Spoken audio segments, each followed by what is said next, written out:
Good evening to all of you and with my dear student. आज का जो topics है यूज ऑफ हैज और हैव है। जैसा कि इसके पिछले टॉपिक में कुछ बता दिया गया था, थोड़ा सा मैं इसका रिवीजन कर देता हूँ। यूज ऑफ हैज और हैव। हैज और हैव का प्रयोग मीन्स हैज और हैव का प्रयोग हैव का प्रयोग पास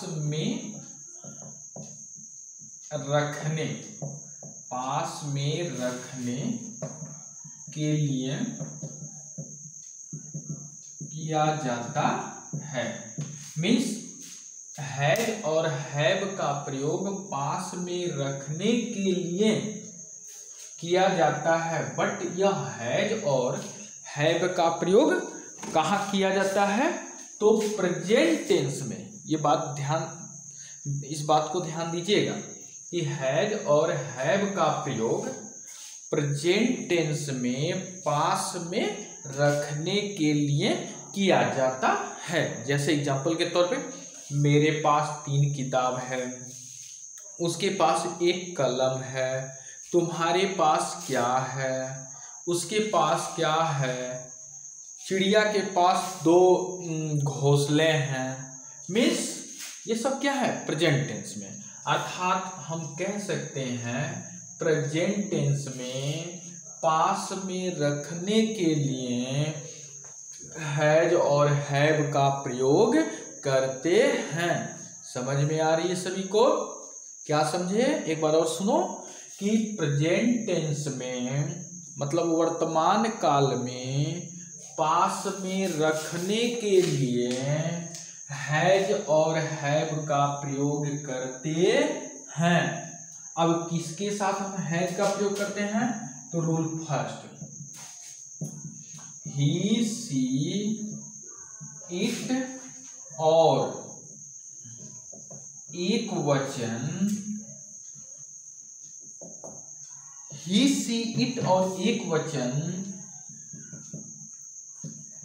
कर्ता के साथ हैज का प्रयोग करते हैं। मीन्स ही सी इट और एक वचन कर्ता के साथ हैज का प्रयोग करते हैं। नियम है, जैसे यहाँ पे 2 सहायक क्रिया लिखी गई है ना, एक हैज लिखा गया और एक हैव लिखा गया है। तो किसके साथ हैज का प्रयोग करेंगे? कोई पूछेगा तो क्या बताएंगे? बोलेंगे कि ही सी इट और एक वचन कर्ता यानी सिंगुलर सब्जेक्ट के साथ हम हैज का प्रयोग करते हैं। ठीक है। दूसरा एक रूल और हम लिखते हैं। अब किसके साथ हम हैव का प्रयोग करेंगे? तो लिखेंगे आई, वी, यू, दे और बहुवचन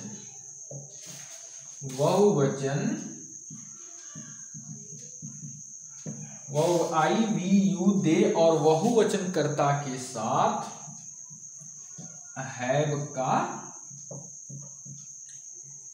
प्रयोग करते हैं। मीन्स यदि आपसे कोई पूछे हैव का प्रयोग किसके साथ करते हैं, तो आप बोलेंगे आई, वी, यू, दे और बहुवचन कर्ता के साथ हैव का प्रयोग करते हैं। क्लियर? ये बात समझ में आई? ये 2 फार्मूले 2 रूल मतलब हैज और हैव का प्रयोग करने के लिए बहुत ही इंपॉर्टेंट है। Means that there are 2 type of the rule is the use of, मतलब where is the use of has oblique have. तो you see the first rule means he, see, it and singular subject with use of the helping verb has. Understand? And after the next rule, I, we, you they and plural numbers with the helping verb use of have. समझ में आई मेरी बात। अब हम क्या करते हैं, एक एक ट्रांसलेशन हम बनाते हैं। क्योंकि ये ध्यान देने की बात है कि जब भी हम कोई ट्रांसलेट उठाएंगे, जैसे मैं रख रहा हूं ट्रांसलेट, जैसे मान लीजिए कि मैंने लिख दिया कि मेरे पास एक किताब है। पहले हम किस टाइप का ट्रांसलेट बना रहे हैं, पॉजिटिव सेंटेंस से। यदि आपसे कोई पूछे सेंटेंस कितने प्रकार के होते हैं, how many types of sentence, तो आप बोलेंगे सेंटेंस 4 प्रकार के होते हैं। बोलेंगे there are 4 type of sentence. कोई पूछे कि व्हाट इज द नेम, मतलब क्या नाम है, तो बोलेंगे पॉजिटिव और अफर्मेटिव सेंटेंस, दूसरा निगेटिव सेंटेंस, तीसरा इंट्रोगेटिव सेंटेंस, चौथा इंट्रोगेटिव निगेटिव सेंटेंस। अंडरस्टैंड। तो मतलब यहाँ पे क्या है, मैं यहाँ पे जो ट्रांसलेट लिखा हूं वह पॉजिटिव सेंटेंस से रिलेट है। Means this sentence is related by positive sentence because this sentence is not use of negative word or interrogative word, so that this sentence is belongs to positive sentence। मतलब यहाँ पे जो sentence लिखा गया है वह positive sentence है। तो सबसे पहले यहाँ मेरे की अंग्रेजी लिखेंगे। मेरे, चूंकि मेरे क्या है कि वह पॉसेसिव केस है, चूंकि पॉसेसिव केस में है ये मेरे, तो जब हम इसका सब्जेक्टिव केस बनाएंगे तो मेरे का सब्जेक्टिव केस क्या हो जाएगा, मैं, और मैं का अंग्रेजी क्या होता है, आई। और आई के साथ किस सहायक क्रिया का प्रयोग करेंगे, तो हैव का। ये आप याद कर लेंगे। याद करने का मतलब किसके साथ हम हैज का प्रयोग करेंगे और किसके साथ हम हैव का प्रयोग करेंगे, ये आपको याद करना होगा। तो आई के साथ हम किसका प्रयोग किए, हैव का। आई हैव कितनी किताब है, एक किताब, तो एक के लिए क्या लिखेंगे, A. I have a book. I have a क्या हो गया, बुक, कि मेरे पास एक किताब है।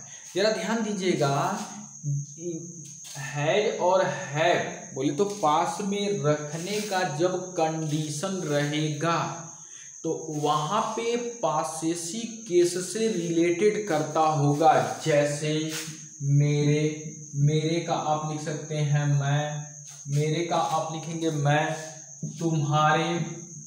तुम्हारे का आप लिखेंगे तुम, मेरे का लिखेंगे मैं, फिर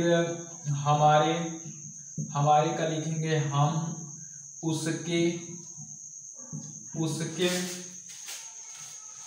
उसके का लिखेंगे वह, फिर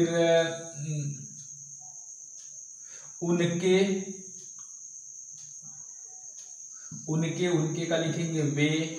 मीन्स मेरे का मैं का मतलब आई, तुम्हारे का तुम का मतलब यू, हमारे का मतलब हम का मतलब वी, उसके का मतलब ही, वह ही ऑब्लिक सी, डिपेंड ऑन द जेंडर।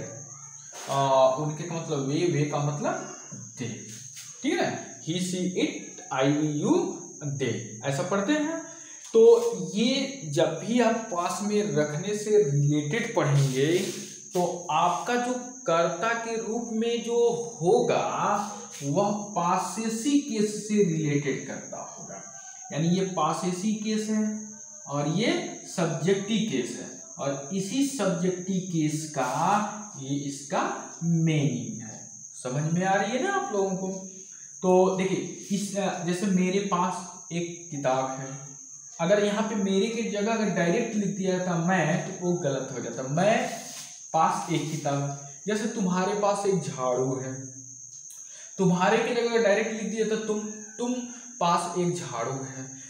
अगर लिख दिया था हमारे पास एक कलम है, हमारे की जगह अगर हम लिख दिया था तो हम पास एक कलम है, तो that is the wrong sentence when the use of subjective case but the sentence is the suitable तो belongs to this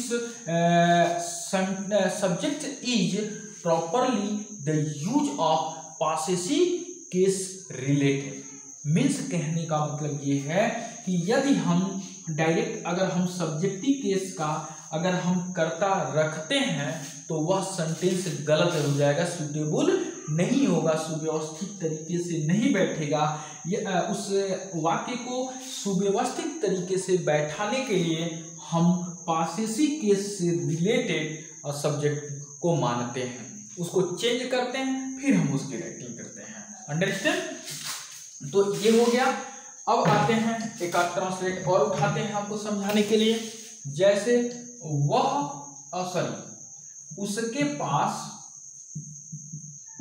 उसके पास एक कार है। उसके पास क्या है भाई? एक कार है।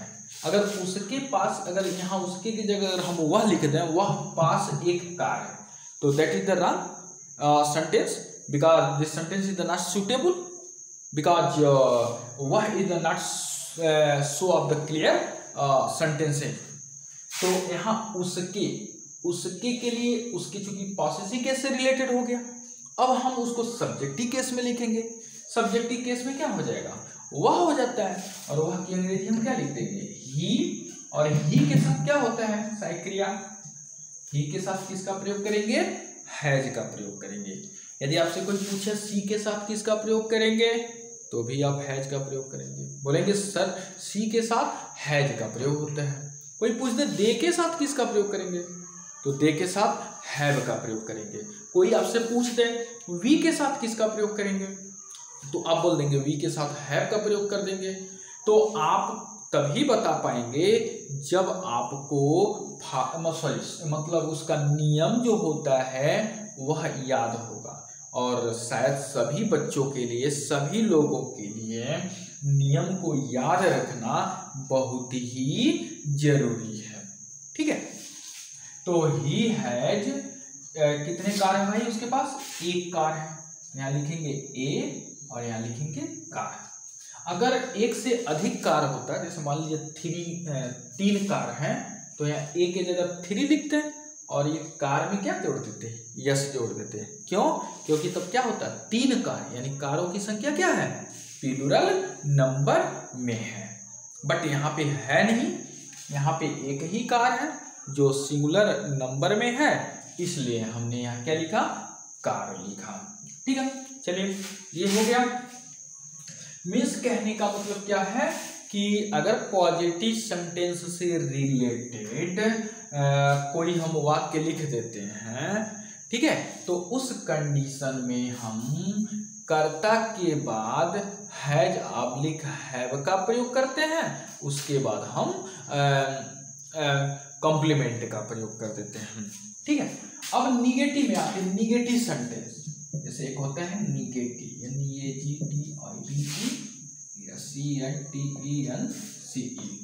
Negative sentence. ओके, अब निगेटिव सेंटेंस में क्या होता है? नॉट का प्रयोग करते हैं। तो नॉट का प्रयोग करते कहाँ? तो जो हमारी हेल्पिंग वर्ब के रूप में काम कर रही है क्या? हैज और हैव। तो has oblique have plus not लिख देंगे। इसका मतलब मैं आपको समझा दूं, has oblique have plus not, यानी ये जो नॉट है ना, वो नॉट इन दोनों के साथ है। क्यों नॉट दोनों के साथ है? क्योंकि नॉट शो कर रहा है किसको? निगेटिव को शो कर रहा है। और हम किस तरह के वाक्य पढ़ने जा रहे हैं? तो निगेटिव सेंटेंस से रिलेटेड पढ़ने जा रहे हैं। और आपको पता है कि यहाँ जो हैज और हैव है, 2 अलग अलग हेल्पिंग वर्ब है। इसलिए जब नॉट को हम कनेक्ट करेंगे तो ये नॉट इस हैज के भी साथ होगा और ये नॉट हैव के भी साथ होगा। तो इसको हम अलग अलग क्या लिख सकते हैं? हैज नॉट, और साथ साथ क्या लिख देंगे? Have not. रूल वही है, रूल वही है। फिर कोई पूछ दे कौन सा रूल है, तो आप बोलेंगे ही सी इट, और एक वचनकर्ता के साथ निगेटिव सेंटेंस में हैज नॉट का प्रयोग करते हैं। आई वी यू दे और बहुवचनकर्ता के साथ निगेटिव सेंटेंस में हैव नॉट का प्रयोग करते हैं। अंडरस्टैंड? तो अब हम एक ट्रांसलेट उठा लें आपको समझाने के लिए। जैसे सीता के पास रामायण की किताब नहीं है। सीता के पास रामायण की किताब नहीं है। ठीक है, तो यहां पे देख रहे हैं नहीं आ गया ना। जब नहीं आ गया तो कोई पूछ दे कि ये किस प्रकार का सेंटेंस है, तो आप क्या बताएं? पॉजिटिव सेंटेंस बताएंगे? नहीं, क्या बताएंगे? Negative sentence. क्यों बताएंगे निगेटिव सेंटेंस? क्योंकि इसमें नहीं आ गया। ऐसा वाक्य जिसमें नकारात्मक शब्द आ जाता है उसे हम निगेटिव सेंटेंस कहते हैं। तो यहाँ पे देखिए नकारात्मक शब्द आ गया है ना, नहीं, ये इससे ये पूरा वाक्य किसको शो कर रहा है? निगेटिव सेंटेंस का। तो इसमें कर्ता क्या है भाई? सीता। कर्ता क्या है? सीता। तो लिखेंगे सीता। सीता एक वचन का कर्ता हो गए, तो इसके लिए क्या प्रयोग करेंगे? हैज। हैज नकारात्मक है, तो इसलिए हम क्या लिख देंगे? नॉट। सीता हैज नॉट क्या नहीं है भाई? रामायण की किताब। तो Sita had not Ramayana's RAMAYAN apostrophe s romance book या बुक ऑफ रामायण, ना रामायण्स बुक, यानी रामायण ये एपोस्ट्रोफियस क्या दिखाता है? का को दर्शाता है, बुक मतलब किताब। तो Sita has not Ramayana's book. Clear? एक और उठाते हैं ट्रांसलेशन। अगला उठाते हैं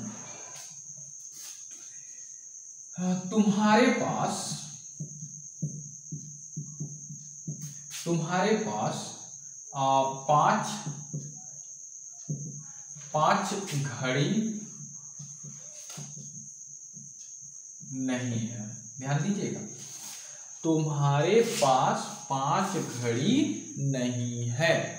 तो यहां पे भी नकारात्मक शब्द आ गया, इसका मतलब हो गया निगेटिव सेंटेंस। तो तुम्हारे यहाँ पे कर्ता क्या है? तुम्हारे। तो तुम्हारे चूंकि बिलोंग कर रहे हैं किससे? पॉसेसिव केस से। तुम्हारे का अगर कोई सब्जेक्टिव केस पूछे तो आप क्या बताएंगे? तुम की अंग्रेजी क्या होती है? यू। अर्थात इस तुम्हारे के लिए आप क्या लिखेंगे? यू। अब बताइए यू एक वचन का है या बहुवचन का? तो आप क्या बताएंगे? बहुवचन का। इसलिए हम क्या लिख देंगे? यू हैव, क्योंकि यू के साथ हैव का प्रयोग करेंगे। कितनी घड़ी है भाई उसके पास? 5 घड़ी। बट उसके पहले ये ध्यान दीजिएगा कि नकारात्मक शब्द भी है। जैसे होता क्या है ना कि कुछ बच्चे जैसे होता है कि हमको आ रहा है, तो जल्दी जल्दी में क्या करते हैं? वो इतना जल्दी कर देते हैं कि आता हुआ चीज भूल जाते हैं। इसलिए कभी भी कोई भी टॉपिक पढ़िए तो बड़ी सावधानी से पढ़िए और समझिए। जैसा होता है ना कि सावधानी हटी दुर्घटना घटी। तो हड़बड़ी मत कीजिए। आप किसी भी बातों को समझने की कोशिश करोगे कि यू है 5 वॉच और वो छोड़ दिए मेन पॉइंट, तो ऐसा नहीं। बातों को समझिए, वाक्यों को समझिए, परखिए, तब आगे बढ़िए। यू हैव क्योंकि निगेटिव है, तो इसलिए यहाँ लिख देंगे यू हैव नॉट। कितने घड़ी है भाई? 5 घड़ी। तो 5 की अंग्रेजी क्या होती है? 5 वॉच। WATCHES watch. 5 वॉच। ठीक है, क्योंकि यहाँ पे ES क्यों लगाया गया? क्यों यस नहीं जोड़ा गया? तो आपको पता होगा कि सिंगुलर से प्लूरल बनाने समय जब शब्द के अंत में CH आता है तो उसमें ES जोड़ देते हैं। Yes, SH, CH, O, SS आते हैं तो प्लूरल बनाते समय ES जोड़ देते हैं। तो इसीलिए हमने देखा यहाँ पे CH था, CH लास्ट में है, इसलिए हम प्लूरल जब बनाएंगे तो ES क्या कर देंगे? जोड़ देंगे। क्लियर? आगे बढ़ते हैं। मीन्स अब आते हैं इंट्रोगेटिव सेंटेंस, जो बहुत ही इंपॉर्टेंट है। INTERROGATIV interrogative sentence. एक्चुअली हम सभी विद्यार्थियों को हम एक बात बताना चाहते हैं, जैसे लड़के कुछ जानते हैं, बहुत लोग बना लेते हैं, लेकिन कभी कभी क्या होता है, छोटी छोटी चीज़ों में फंस जाते हैं। जैसे इंट्रोगेटिव सेंटेंस आप बना ले रहे हैं, कोई पूछता कि what is the spelling of interrogative sentence, तो पता चला कि maximum student not clear of the spelling interrogative sentence, maximum सब student is the reply wrong spelling. तो मीन्स कहने का मतलब मेरा ये है कि जो आप टॉपिक पढ़ें उसकी स्पेलिंग भी क्लियर कर लेते चलना, स्पेलिंग याद रहना चाहिए, स्पेलिंग गलत ना हो, ठीक है, वो भी बहुत मायने रखता है पढ़ाई में। नहीं तो आप बोल ले रहे हैं, समझ ले रहे हैं, सब कुछ कर ले रहे हैं, लेकिन पता चल रहा है क्या, स्पेलिंग ही गलत लिखते चले जा रहे हैं। तो आप सभी लोग स्पेलिंग पर भी विशेष ध्यान देंगे। मतलब ऑल ऑफ पर्सन और student is the specialist focus of this spelling. मतलब any words spelling wrong right और correct right depend of your learning और डिपेंड ऑफ योर माइंड। तो इंट्रोगेटिव सेंटेंस, ठीक है। अब इंट्रोगेटिव सेंटेंस में दो टाइप के वाक्य होते हैं। इंट्रोगेटिव सेंटेंस में कितने टाइप के वाक्य होते हैं? दो टाइप के वाक्य होते हैं। एक होता है फर्स्ट टाइप और एक होता है सेकेंड टाइप। एक होता है फर्स्ट टाइप ऑफ सेंटेंस और एक होता है second type of sentence. First type वाला जो वाक्य होता है, क्या जो प्रश्न, या हम ये बोल सकते हैं कि प्रश्न सूचक शब्द पहले आता है। मीन्स फर्स्ट टाइप में प्रश्न सूचक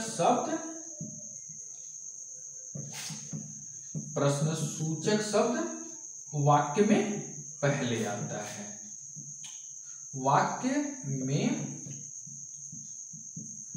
पहले आता है। मीन्स फर्स्ट टाइप में प्रश्न सूचक शब्द क्या होता है? वाक्य में पहले आता है। और सेकेंड टाइप में प्रश्न सूचक शब्द वाक्य के बीच में आता है। ध्यान से देखिएगा, मतलब इंट्रोगेटिव सेंटेंस हो और इंट्रोगेटिव निगेटिव सेंटेंस हो, दोनों कंडीशनों में प्रश्न सूचक शब्द जो होता है, जो प्रश्न सूचक शब्द क्या, क्यों, कब, कहाँ, कैसे, किनको, कौन सा, कौन सी, किसने, ये जितने प्रश्न सूचक शब्द होते हैं मीन्स दो तरह से होते हैं। या तो प्रश्न सूचक शब्द पहले आएगा या तो प्रश्न सूचक शब्द बाद में आएगा। बाद में आने का मतलब बीच में आएगा। क्लियर? अब इसमें होता क्या है कि जब प्रश्न सूचक शब्द पहले आएगा तो वो क्या से आरंभ होता है? किससे आरंभ होता है? क्या से। और भी प्रश्न सूचक शब्द होते हैं लेकिन वाक्य सटीक बैठता नहीं है। अगर आप क्यों कहते हैं, कहाँ लगाते हैं, पहले स्टार्ट करते हैं, तो वो वाक्य सटीक बैठता नहीं है। जैसे मैं एक बात लिख दूं, क्या तुम्हारे पास, ध्यान से समझिएगा, क्या तुम्हारे पास एक गुड़िया है? एक गुड़िया है। थोड़ा सा ध्यान दीजिए, वाक्य के अंत में प्रश्नवाचक चिन्ह लगाना नितांत आवश्यक है। क्या तुम्हारे पास एक गुड़िया है? यहां प्रश्न सूचक शब्द देख रहे हैं कि नहीं देख रहे हैं? अब समझने की कोशिश कीजिएगा। प्रश्न सूचक शब्द क्या आ गया पहले? अगर हम इसके जगह कोई और प्रश्न सूचक शब्द रखें, जैसे क्यों तुम्हारे पास एक गुड़िया है, वाक्य सटीक नहीं बैठ रहा है। कहाँ तुम्हारे पास एक गुड़िया है? कब तुम्हारे पास एक गुड़िया है? नहीं। मीन्स इसलिए वाक्य में कभी कभी बैठ जाता है, ऐसा नहीं है, लेकिन अधिकांशतः जब फर्स्ट टाइप से रिलेटेड हम रूल बोलते हैं तो हम ये बोलते हैं, यदि प्रश्न सूचक शब्द क्या वाक्य में पहले आ जाए तो उसकी अंग्रेजी नहीं लिखते हैं, बल्कि कर्ता के अनुसार सहायक क्रिया पहले लगाते हैं। ऐसा रूल प्रेजेंट इंडिफिनिट टेंस से लगाए फ्यूचर परफेक्ट कंटीन्यूअस टेंस के साथ साथ use of is am are हो गया, वाज वेयर हो गया, कैन कुड में, माइट वुड शुड, मतलब जितने भी रिलेटेड हैं सबके लिए हम लोग यही बोलते हैं।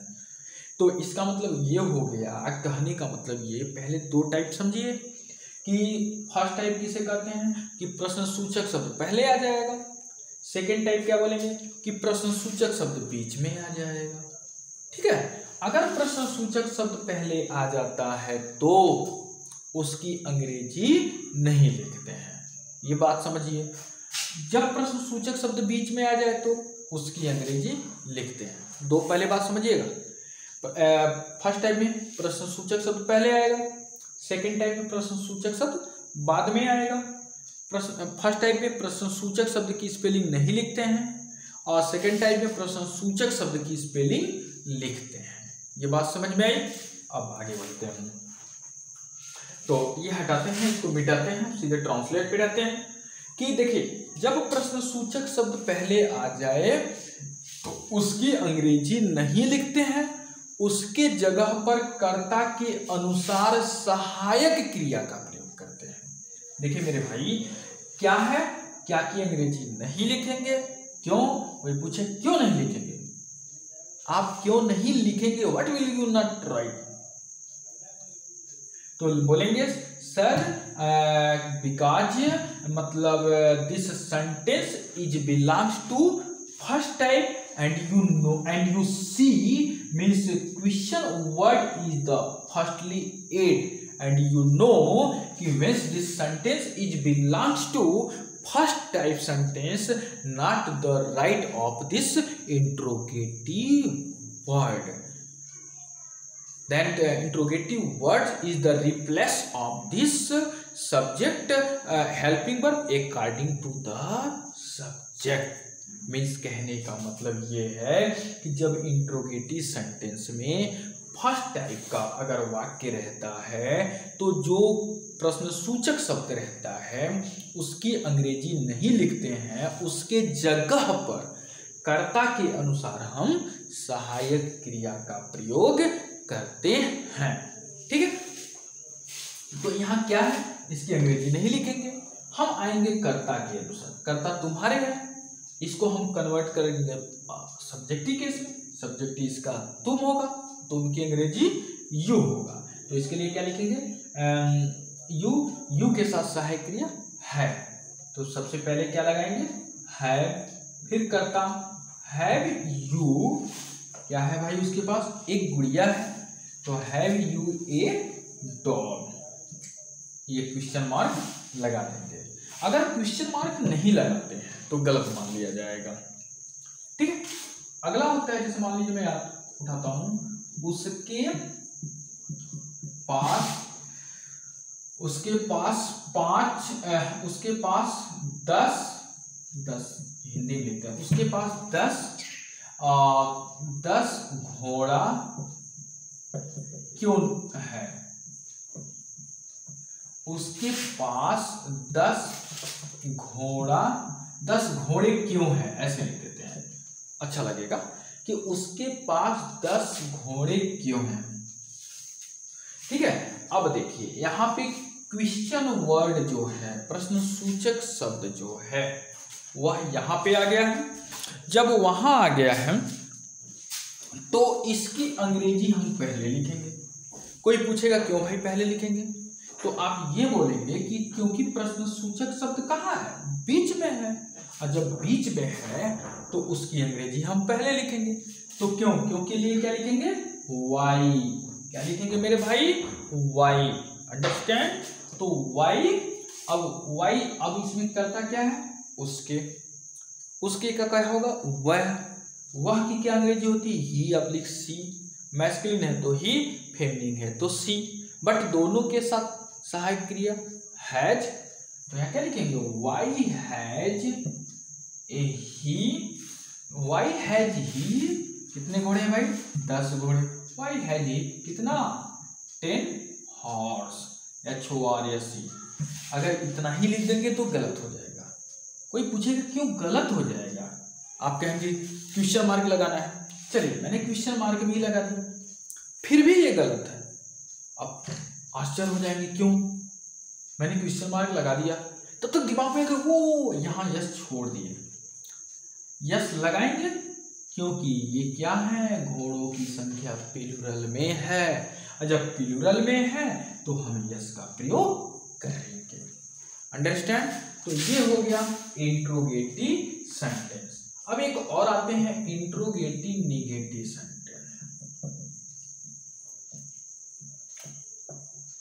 इंट्रोगेटिव निगेटिव सेंटेंस, इसमें क्या होता है ना, प्रश्न सूचक शब्द भी रहता है और नकारात्मक शब्द भी रहता है। मीन्स कहने का मतलब एक ऐसा वाक्य, मीन्स क्या, एक ऐसा वाक्य जिसमें प्रश्न सूचक शब्द भी हो, नकारात्मक शब्द भी हो, उसे हम इंट्रोगेटिव निगेटिव सेंटेंस कहते हैं।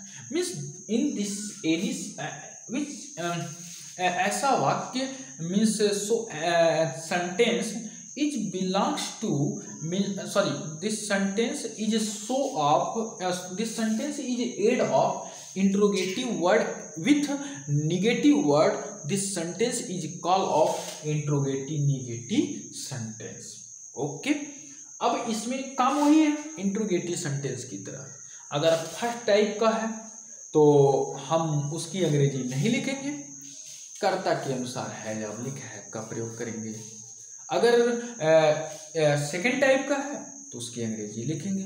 ट्रांसलेट उठाते हैं, जैसे मैंने उठा दिया, क्या रामू के पास, क्या रामू के पास, मैंने लिखा क्या रामू के पास 2 फुटबॉल नहीं है। ध्यान दीजिएगा, यहाँ पे लगाना पड़ेगा निगेटिव, अगर ये नहीं लगाएंगे तो वो कहाँ पहुंच जाएगा, इंट्रोगेटिव सेंटेंस में। और हम पढ़ रहे हैं क्या कि इंट्रोगेटिव निगेटिव सेंटेंस। तो क्या रामू के पास 2 फुटबॉल नहीं है। क्लियर, मेरी बात समझ में आ रही है ना। अब यहाँ पे फर्स्ट टाइप का है क्योंकि प्रश्न सूचक शब्द पहले आ गए, तो इसके जगह हम क्या लिखेंगे, रामू के अनुसार सहायक क्रिया। तो सहायक क्रिया क्या होगा, हैज। अगर कोई पूछे what is the reason the use of has, the helping verb use of has, तो आप बोलेंगे only one the reason, subject is the belong to the singular, means the singular noun, so that the singular noun the use of helping verb has, means has Ramu, ठीक है, has Ramu. क्योंकि अगर कोई कह दे कि नहीं ऐसे लिख दीजिए तो ये गलत है।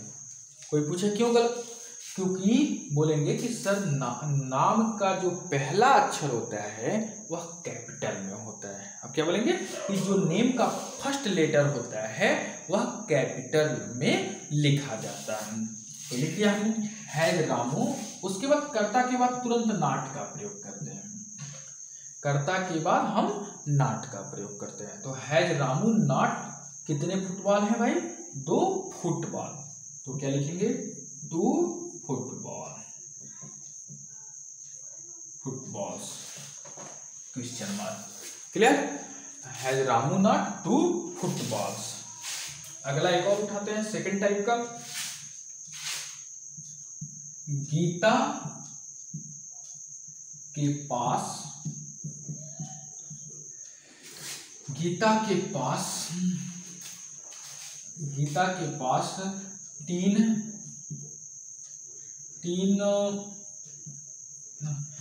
के पास 3 घड़ी क्यों नहीं है, ऐसे बना लेते हैं, क्यों नहीं है, गीता के पास 3 घड़ी क्यों नहीं है। तो देखिए यहाँ पे इंट्रोगेटिव सेंटेंस हो गया ना, इंट्रोगेटिव सेंटेंस का सेकंड टाइप, क्योंकि यहाँ पे क्या है, प्रश्न सूचक शब्द बीच में आ गया। बट मैंने कुछ गलत बोल दिया, इंट्रोगेटिव सेंटेंस का सेकंड टाइप मैंने बोला, जबकि इसे हम, मुझे क्या बोलना है, इंट्रोगेटिव निगेटिव सेंटेंस का सेकंड टाइप। क्या बोला जाएगा, इंट्रोगेटिव निगेटिव सेंटेंस का सेकंड टाइप। अगर मैं पूछ दूं कैसे, तो आप बोलेंगे सर कि इसमें प्रश्न सूचक शब्द भी है और नकारात्मक शब्द भी है। तो वो क्या हो जाएगा, इंट्रोगेटिव निगेटिव सेंटेंस का सेकंड टाइप। पूछा कि सेकंड टाइप क्यों, क्योंकि प्रश्न सूचक सब बीच में आ गया। तो इसकी अंग्रेजी लिखी जाएगी। तो क्योंकि अंग्रेजी क्या होती है, वाई। अब कर्ता के अनुसार सहायक क्रिया। कर्ता क्या है, Gita. Gita is the singular number, the use of helping verb has. तो why has Gita, why has Gita. फिर उसका कर्ता के बाद नॉट का प्रयोग करते हैं। नॉट कितने घड़ी है भाई, 3 घड़ी। Not 3 watch. वाक्य के अंत में प्रश्नवाचक चिन्ह लगाना नितांत आवश्यक होता है। तो इस तरह से आप सभी लोगों के लिए यह यूज ऑफ हैज और हैव का प्रयोग था, जो बहुत ही महत्वपूर्ण था। यदि आप सभी लोगों को ये अच्छा लगे तो आप इसे सब्सक्राइब कीजिएगा, ताकि अगर हम कोई भी वीडियो यदि अपलोड करते हैं तो आपको पहले प्राप्त हो। और जहाँ पे भी नहीं समझ में आएगा आप कमेंट कीजिएगा, उसका रिप्लाई हम देंगे। और मैं सभी लोगों से एक बात कहना चाहता हूँ कि आप इस पर जितना ज़्यादा से ज़्यादा एक्सरसाइज हो सके उतना आप प्रैक्टिस करने की कोशिश करें। ओके।